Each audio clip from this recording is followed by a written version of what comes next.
Merci d'être là. Mais par-dessus tout, merci au Seigneur de ce qu'il nous admet en sa présence. Nous sommes dans cette période entre Noël et l'arrivée du Nouvel An. Je ne vais pas prêcher sur Noël. C'était hier. Et de toute manière, même si l'homme a fixé un calendrier, je crois qu'en ce qui nous concerne, nous pouvons parler de la naissance de Jésus, de son sacrifice à la croix, de sa mort, de sa résurrection, de son œuvre, de son prochain retour, chaque jour que Dieu fait. Je ne vais pas spécifiquement non plus parler des vœux, même si nous devons chacun pour notre part en prononcer ou en recevoir. Je ne vais surtout pas parler de bonnes résolutions. Permettez-moi cette expression un peu familière. Pour moi, c'est un sujet bidon, parce que la plupart d'entre nous, soyons honnêtes, la plupart d'entre elles ne sont jamais tenues. Oui ou non? Alors soyons pas hypocrites. N'en faisons pas. C'est le meilleur moyen de rester crédible. Alors vous allez me dire ce matin, mais on va parler de quoi le frère? Encore et toujours de ce qui est écrit dans la parole de Dieu. Faut-il rappeler que cette bonne parole, cette bonne nouvelle, elle est là pour nous édifier, pour nous exhorter, pour nous consoler, pour donner un sens à notre vie. Et comme il est écrit, l'homme ne se nourrira pas seulement de pain, mais de toute parole qui sort de la bouche de Dieu. Ainsi, mon frère, ma sœur, ce matin, nous allons nous nourrir de cette bonne parole. Mais nous n'allons pas simplement le faire aujourd'hui, le 26. Non, nous allons le faire chaque jour, mais même pas dire de l'année, chaque jour que Dieu fait. Hier, alors que je me plaçais devant Dieu pour savoir ce qu'il fallait dire, le Seigneur a remis en mon esprit ceci. Il m'a dit, mais finalement, qu'est-ce que moi j'attends de toi? Et là, ce ne sont pas des résolutions. C'est qu'est-ce que moi, ton Dieu, j'attends de toi? Alors, je n'ai pas l'intention de faire une grande exhortation ce matin. Oh, mon message sera quand même structuré, mais il ne sera pas comme d'habitude. Simplement parce que je vais reprendre ce que Dieu a mis dans mon esprit. Et je suis sûr que, malgré tout ce que j'ai noté, on pourrait encore être là ce soir. Nous n'allons faire qu'une seule lecture, même si après je les ferai pour vous. Et je vous invite à ouvrir votre Bible dans le livre de l'Ecclésiaste. Et nous allons lire au chapitre 4, à partir du verset 17.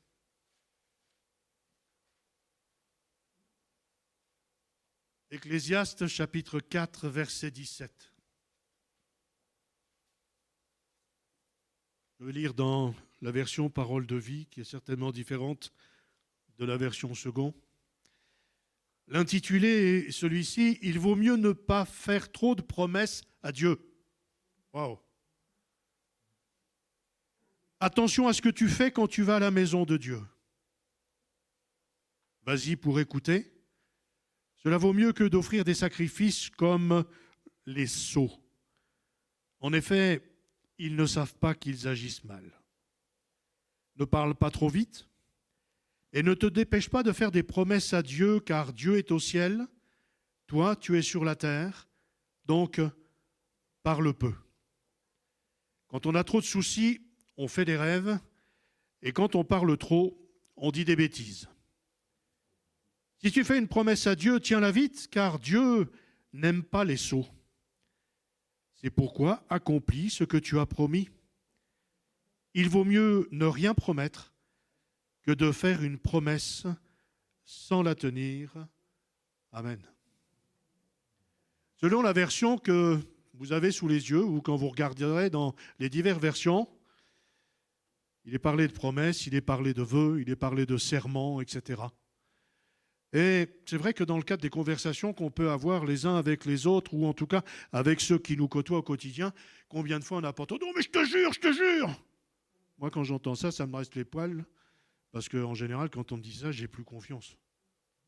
Il n'y a pas besoin de jurer quand on fait confiance à quelqu'un. Non ?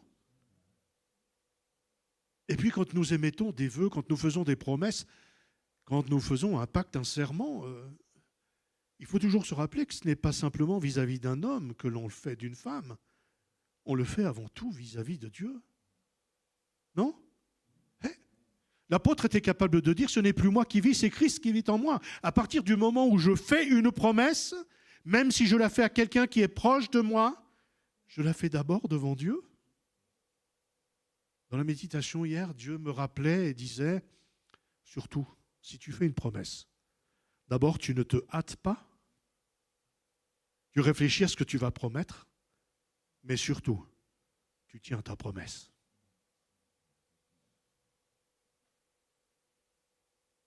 Combien de tenues? Combien de mises de côté? Etc. Dans l'Évangile selon Marc, au chapitre 13 et au verset 33, c'est un rappel. On est tous conscients des temps dans lesquels nous sommes. Ce sont des temps difficiles, ce sont des temps pleins d'interrogations, et si l'on n'est déjà pas en mesure de savoir exactement tout ce qui va se passer aujourd'hui, à combien plus forte raison on ne maîtrise rien pour demain. Et malgré tous nos grands scientifiques, malgré toutes les études, malgré tout, la seule chose que moi je peux vous dire avec certitude, c'est que c'est Dieu qui accomplit son plan et sa volonté. Et lui seul sait ce qu'il fait. Mais il est dit ceci, faites attention.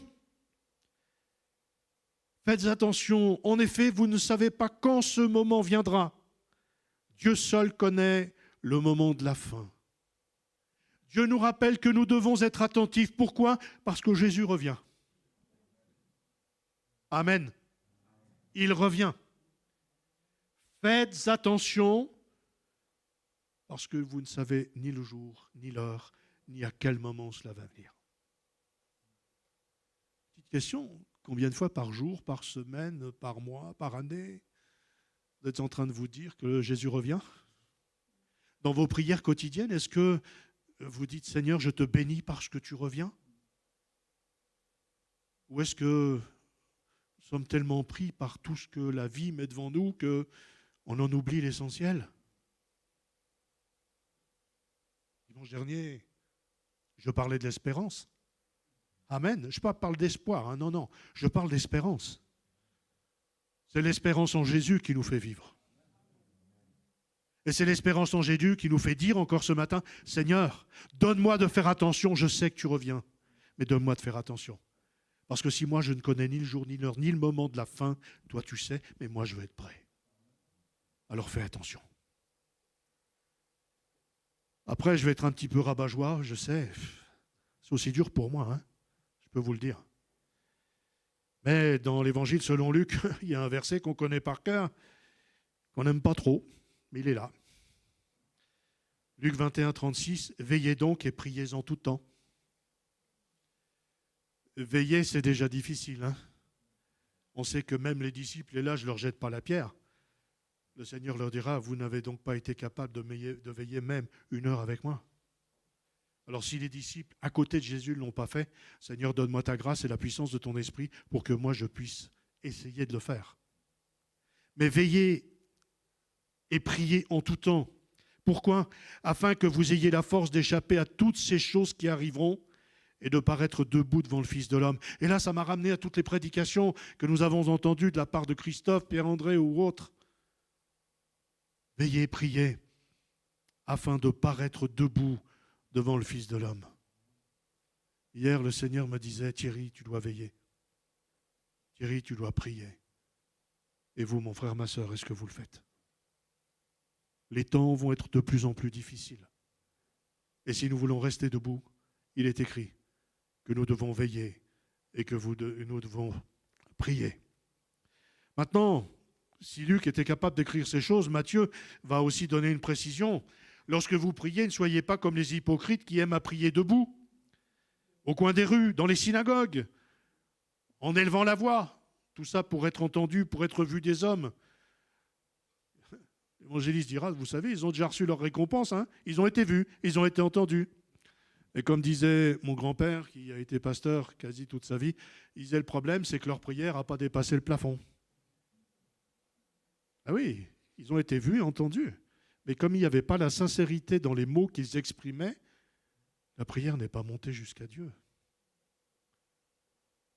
Seigneur, tu connais mon cœur, tu connais mon âme. Et devant toi, je veux vraiment prier avec sincérité. Christophe n'entend pas ce que je vais dire maintenant, mais dans les prières, vous ne devez pas oublier le serviteur de Dieu. Et je ne dois pas l'oublier non plus. C'est l'apôtre qui le dira dans l'épître aux Éphésiens, priez pour moi. L'apôtre Paul qui demande à ce qu'on prie pour lui. Oh, Paul, ce n'était pas n'importe qui, hein, mais il le disait. Priez pour moi. Priez pour moi afin qu'il me soit donné, quand j'ouvre la bouche, de faire connaître hardiment et librement le mystère de l'Évangile. Parce que ce n'est pas simple d'apporter le mystère de l'Évangile. Ce n'est pas simple d'être convaincu que ce que l'on va dire, c'est ce que Dieu veut dire au travers de nous. Oh, on le dit bien imparfaitement, on est des instruments. Les instruments, il faut les accorder au quotidien. Hein. Sinon, ça fait quoi qu'on va manger du canard, à midi peut-être, je ne sais pas. Non, mais nous, serviteurs de Dieu, nous qui prêchons l'Évangile, nous devons être en accord avec ce que Dieu veut. Seigneur, ce que je vais dire ce matin, je veux simplement être ton porte-parole. Il faut que les paroles que je prononce soient tes paroles. Il faut que ce ne soit pas ma pensée, mais ta pensée. Alors merci de prier. Merci de prier pour ceux qui annoncent l'Évangile. Merci de prier pour notre frère. Merci de prier pour nous qui le soutenons.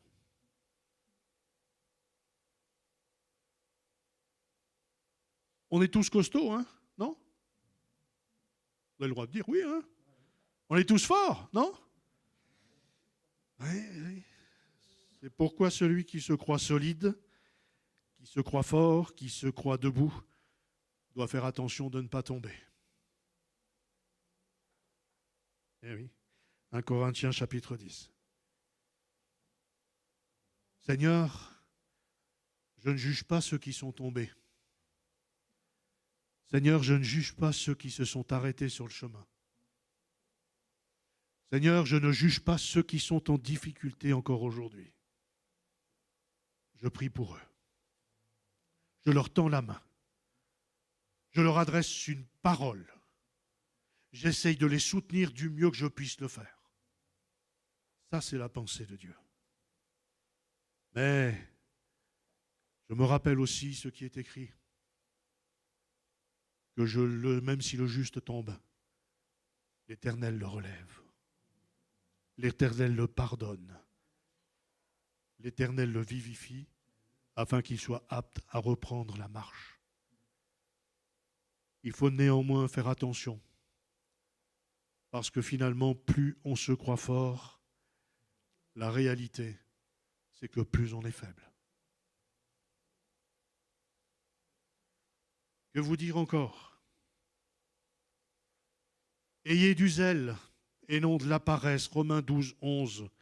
Soyez fervents d'esprit, servez le Seigneur. Est-ce que vous avez fait bien attention à la chronologie de ce verset ? Il n'est pas écrit d'abord servez le Seigneur.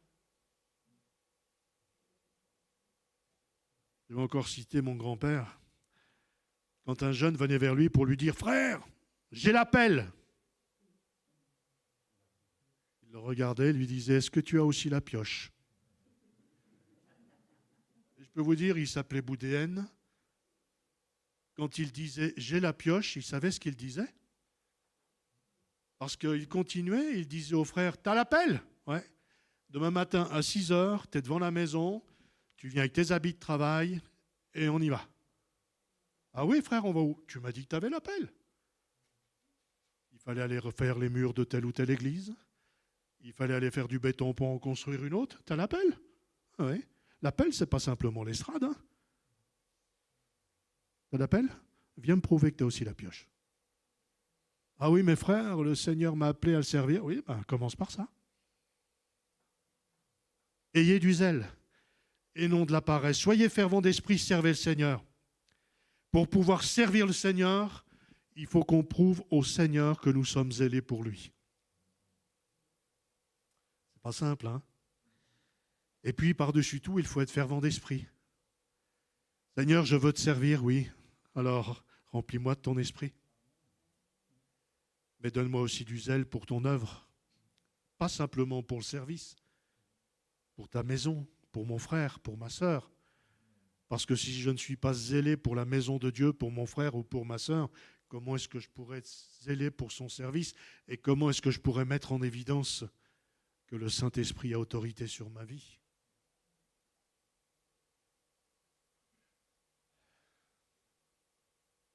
Que votre parole soit assaisonnée de sel. Vous êtes le sel de la terre. Mais si le sel perd sa saveur, avec quoi la lui rendra-t-on? Il ne sert plus qu'à être jeté dehors et foulé aux pieds par les hommes. Alors, réfléchissant à cela hier, je me disais, mais mes paroles sont-elles trop salées à refouler les gens? Mes paroles sont-elles trop fades pour leur donner aucune envie d'être ni écoutées, ni dégustées? Seigneur, donne-moi d'être dans la juste mesure. Parce que toi, tu l'as été. Penser, agir, aimer, parler, toujours plus comme toi. Toujours plus comme Jésus. Je l'ai cité dimanche dernier, il est écrit « Afin que vous soyez irréprochables et purs, des enfants de Dieu irrépréhensibles au milieu d'une génération perverse et corrompue, par laquelle vous brillez comme des flambeaux dans le monde. » Durant ces fêtes, et là encore je ne juge pas parce que les temps et circonstances ne sont pas toujours évidentes pour tout le monde, mais est-ce que au moins une personne a vu en moi la lumière de Jésus? Est-ce que au moins une personne a remarqué en moi que j'étais différent des autres? Est-ce que j'ai donné au moins envie à une personne de connaître la réalité de l'œuvre de Christ dans ma vie? Briller, briller, non pas par tout un tas de diplômes. Vous savez, par expérience professionnelle, ce n'est pas ceux qui en ont le plus qui sont les meilleurs. Hein. Des fois, vous rentrez dans des bureaux et vous dites « Oh là là !» Ah oui, mais la personne, le problème, c'est qu'elle ne sort jamais de son bureau et sur le terrain, on ne sait pas ce qu'elle vaut. Ce que le Seigneur attend de nous, c'est qu'on brille sur le terrain. Seigneur, donne-moi ta force parce que j'ai besoin de toi pour briller. Je ne veux pas briller par mes compétences ou par mes facultés. Je veux briller à cause de l'œuvre que tu as accomplie en moi. C'est pour ça que je veux briller, Seigneur. Là, ça va être plus difficile, mais pourtant, c'est écrit. Ne rendez à personne le mal pour le mal. Cherchez à faire le bien devant tous et autant que cela soit possible, si cela dépend de vous, vivez en paix avec tous. Oh, Seigneur, est-ce que je suis un instrument de paix ou pas? Attention au premier verset que j'ai cité. Hein. Ne faites pas une promesse au Seigneur que vous ne pouvez pas tenir. Mais est-ce que je suis un instrument de paix? C'est ce que le Seigneur me demande. Est-ce que je suis toujours celui qui attise? Ou est-ce que je suis celui qui apaise? Seigneur, donne-moi, partout où tu me places, d'être un instrument de paix.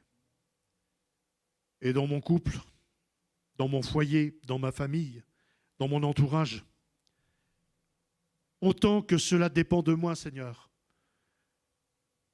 Mais donne-moi d'être en paix avec tout le monde, ou donne-moi d'être un instrument de paix pour que tous soient en paix.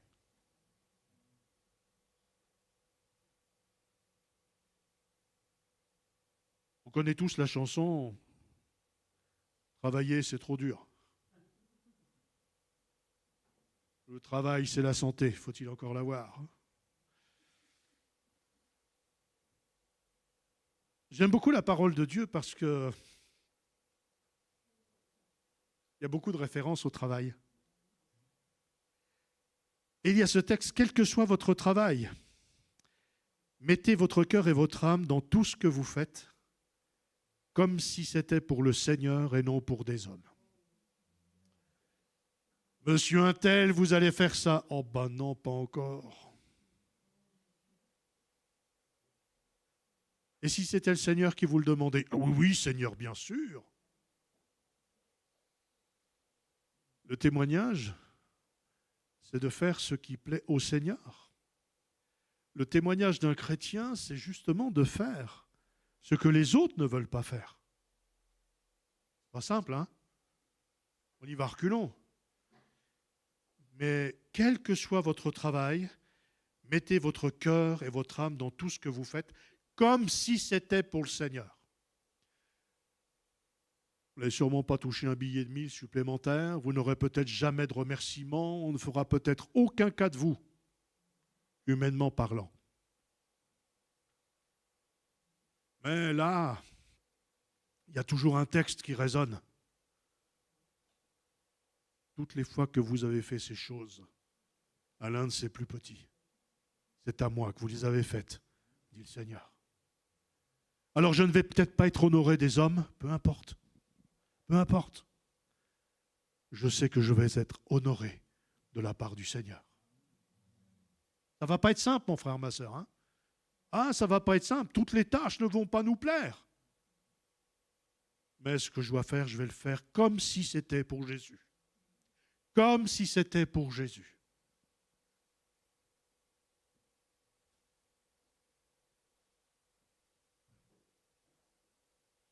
Quand tu vas à la maison de Dieu, vas-y pour écouter. Et il y a un autre texte qui se joint à ça, c'est le psalmiste qui le disait dans le psaume 119, vous le relirez, même s'il est très long. Mais au verset 11, il est écrit ceci, « Je serre ta parole, je garde tes enseignements, je garde ta promesse, je garde tes instructions tout au fond de mon cœur, afin de ne pas être coupable en péchant contre toi. » On est là pour écouter, mais on est là aussi pour retenir. On est là pour nous instruire et on est là après pour enseigner, pour inculquer, pour transmettre. Il ne faut pas que ce que nous entendions rentre par une oreille et sorte tout de suite de l'autre. La parole de Dieu est là pour tous. Elle a le même but. Seigneur, je veux serrer ta parole. Seigneur, je veux garder tes enseignements. Seigneur, je veux tenir ta promesse comme étant sûre. Pourquoi? Parce que cela va m'empêcher de tomber. Cela va m'empêcher de pécher contre toi.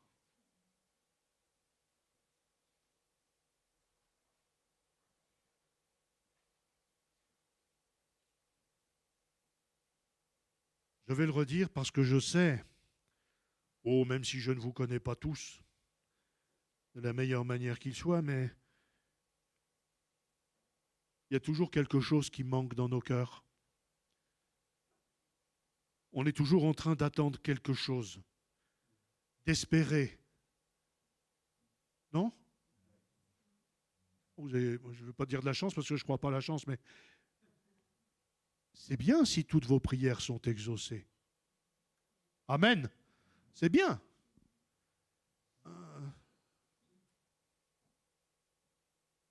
Moi, il y a des choses, je les attends toujours. Tant mieux pour vous si vous n'attendez plus rien. Mais si vous attendez toujours, alors ce texte, on le connaît par cœur. On l'a tous cité je ne sais pas combien de fois cette année. Les choses que je te fais voir arriveront. Les choses que je t'ai promises arriveront, mais, seulement au temps fixé. Elles vont se réaliser, ce n'est pas un mensonge. Alors attends avec confiance, même si c'est long. Oui, c'est sûr, elles arriveront sans retard. Habacuc, chapitre 2. Mon frère, ma sœur, perds pas courage. Hein. C'est écrit dans cette version. Ce n'est pas un mensonge. Sinon, il vaut mieux ne rien promettre parce qu'on n'est pas sûr de tenir. Quand Dieu promet, lui, c'est sûr. Hein. Et là, il parle par le prophète. Toutes les choses arriveront au temps fixé. Seigneur, donne-moi ta patience. S'il te plaît, donne-moi ta patience. Et tout le temps que tu n'as pas réagi vis-à-vis de ma demande, Seigneur, donne-moi d'être patient, donne-moi toujours d'avoir la foi, et de croire que ce que tu m'as promis, tu vas l'accomplir. Je vous l'ai déjà dit certainement, mais j'étais tout gosse. Et il y avait une femme, une sœur dans l'église où mon père exerçait, qui priait constamment. Et c'est vrai que pour ceux et celles qui étaient à ses côtés, ils devaient se dire, oh là là, pauvre femme, mais la pauvre femme. D'autres devaient se dire, oh là là, mais elle nous raconte toujours la même chose. Elle priait pour la conversion de son mari. Elle était aussi, comme le dit la parole de Dieu, hein, elle était un exemple pour lui. Ce n'était pas quelqu'un qui l'exaspérait tous les jours. Hein. Ah bah oui, parce qu'il faut être cohérent avec ce qu'on demande. Si on a un caractère exécrable, ce n'est pas la peine de prier pour ceux qui nous entourent. Hein. Parce que Dieu va d'abord travailler dans notre caractère avant de toucher le caractère des autres. Mais elle a prié. Vous savez combien de temps elle a prié? Elle a prié 37 ans. Ah oui, 37 ans. Mais elle a cru que ce n'était pas un mensonge. Elle a cru ce que Dieu disait. Toi, comme avec le geôlier, hein, elle a cru. Et j'entends encore le témoignage de cet homme. Bon, bien sûr, quand il est monté sur l'estrade pour donner son témoignage en vue de se faire baptiser, il a remercié le Seigneur d'avoir touché son cœur et son âme. Et il a remercié le Seigneur d'avoir donné autant de patience à son épouse. Et il a ajouté, et de persévérance. Baisse pas les bras, mon frère, ma sœur. C'est dur, c'est lent, c'est compliqué. Tu doutes? Non, c'est écrit. Venez avec allégresse en sa présence. Ce n'est pas simplement quand on va dans l'église. Ça, c'est un verset qui est quotidien. Seigneur, je suis heureux d'être en ta présence matin après matin, jour après jour, soir après soir. Parce que si je viens avec allégresse en ta présence, je vais pouvoir te servir avec joie.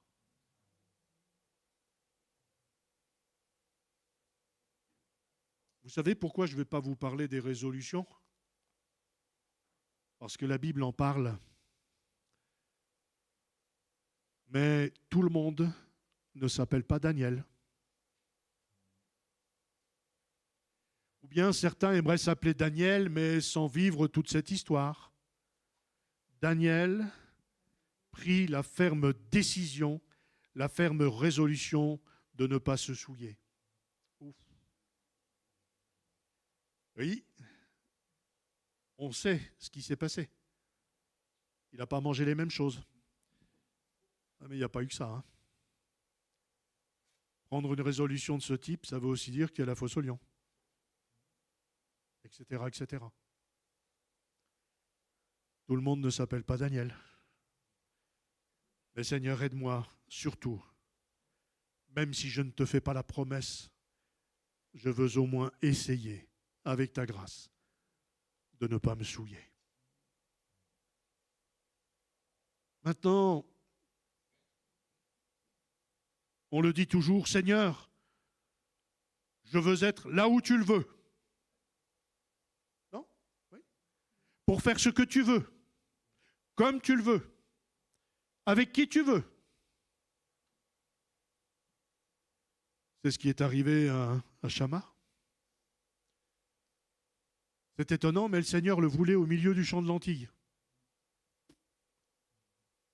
Alors il s'est mis au milieu du champ de lentilles. Et là, il s'est battu contre les Philistins.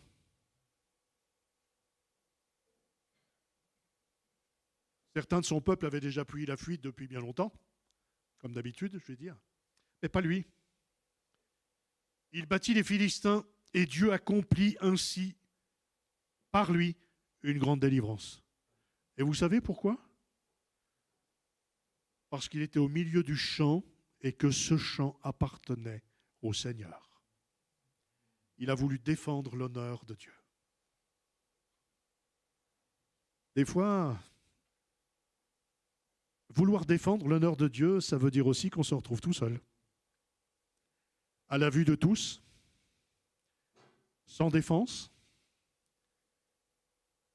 Mais si c'est là que Dieu nous veut, je vais vous inviter à une seule chose, c'est de lever les yeux. Et je suis sûr que, tel le prophète s'adressant à Géasi, le Seigneur va ouvrir vos yeux pour que vous puissiez voir les milliers d'anges qui sont au service de Dieu et qui, par conséquent, vont vous aider à défendre l'honneur de Dieu. Oui, Seigneur, que dans les mois qui viennent, que je sois là où tu le veux pour faire ce que tu veux.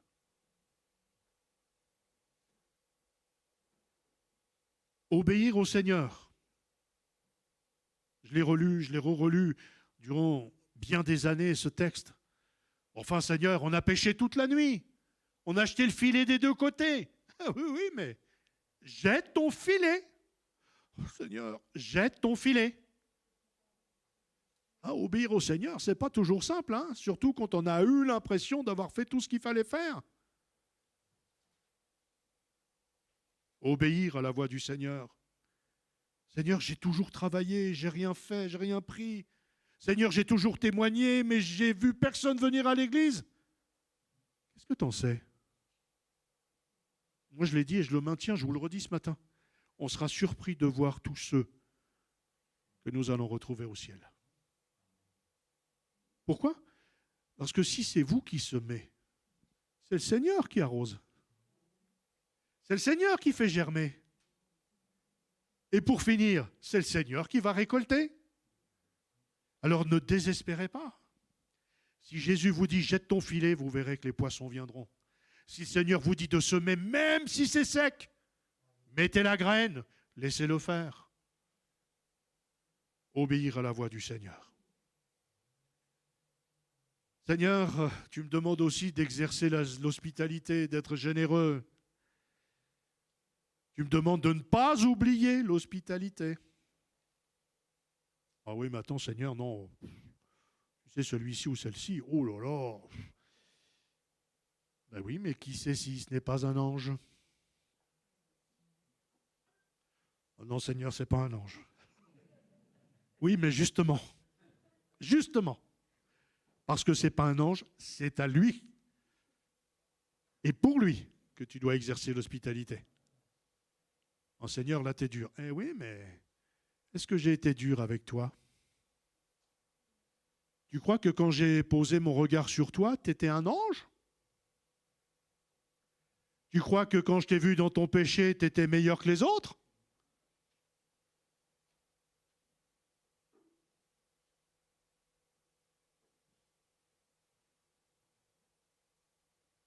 Soyez un sujet de joie. Soyez un sujet qui amène la tranquillité d'esprit. J'ai en effet éprouvé beaucoup de joie et de consolation au sujet de ta charité, au sujet de ton amour, au sujet de ta générosité, car par toi, le cœur des saints a été tranquillisé. Amen. Il y a plus de bonheur à donner qu'à recevoir. Et lorsque nous connaissons une personne en difficulté, 1, on prie. 2, on demande à Dieu la sagesse pour savoir comment intervenir, de façon à ce que nos faits et gestes ne soient pas mal interprétés ni blessants. Et 3, on intervient selon ce que le Seigneur nous demande de faire. Par toi, le cœur des saints a été tranquillisé. Que le Dieu de l'espérance vous remplisse de toute joie et de toute paix dans la foi, pour que vous abondiez en espérance par la puissance du Saint-Esprit. Pour abonder en espérance, il faut que nous soyons dans la joie, dans la paix, dans la foi, remplis de la puissance du Saint-Esprit. Les 4 bougies se sont éteintes, mais il nous reste ce texte, pas besoin de bougies, qui nous parle de joie, de paix, de foi et d'espérance. Le tout sous le regard de Dieu, sous le regard de l'Esprit Saint. Et puis, je conclus. C'est le verset le plus dur dans ce que Dieu m'a dit et dans ce que Dieu m'a dit de partager avec vous. 1 Pierre 3,8 « Soyez tous animés des mêmes pensées, des mêmes sentiments, pleins d'amour fraternel, de compassion et d'humilité. » Là, Seigneur, il faut que tu m'aides. Hein? Non? Eh oui, mais Jésus nous a laissé un superbe exemple. Ce n'est pas que nous soyons par nous-mêmes capables de concevoir quelque chose comme venant de nous-mêmes. Non, notre capacité, au contraire, vient de Dieu. Ce ne sont que des rappels, que des versets bibliques que je vous ai cités. Mais si jour après jour, nous replaçons dans leur contexte tous ces versets pour nous, il n'y a pas besoin de résolution. Il n'y a pas besoin de faire 36 000 vœux. Nous allons simplement appliquer, pour la gloire de Dieu, tout ce qui est écrit. Alors, ce n'était que quelques suggestions pour l'année qui vient. Je sais qu'il y en a bien d'autres, qu'il y a fort à faire. Mais que l'espérance, que la paix, que la foi et que la puissance du Saint-Esprit soient notre partage tout au long des jours qui viennent. Et que jamais nous ne perdions de vue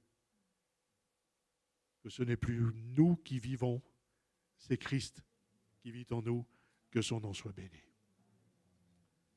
Seigneur, il n'est pas question de vœux, de promesses, de résolutions, c'était simplement quelques versets que tu as rappelés à mon cœur hier pour partager avec mon frère, ma sœur. Et je constate encore en ce qui me concerne, Seigneur, qu'il y a bien des choses encore à faire, bien des lacunes à combler. Mais je sais que ce matin, je peux compter sur ta grâce et le secours de ton esprit pour être ce que tu veux que je sois, là où tu le veux, comme tu le veux, avec qui tu veux. Seigneur, que tous ces versets soient source d'inspiration pour tous ceux que nous sommes, parce qu'ils vont nous permettre de vivre comme toi, de penser comme toi, de parler comme toi, d'agir ou de réagir comme toi. Et Seigneur, c'est ce que nous voulons, parce que depuis le jour où tu as posé ton regard sur nous, nous voulons être capables de dire, comme le disait l'apôtre, « Non, ce n'est plus moi qui vis, c'est Christ qui vit en moi. » Mais si c'est toi qui vis en nous, Seigneur, alors tout cela doit se voir non seulement en nous, mais doit avoir des répercussions tout autour de nous. Seigneur, merci de nous y aider pour les temps qui viennent, et que dès maintenant et à toi seul en revienne toute la gloire. Amen.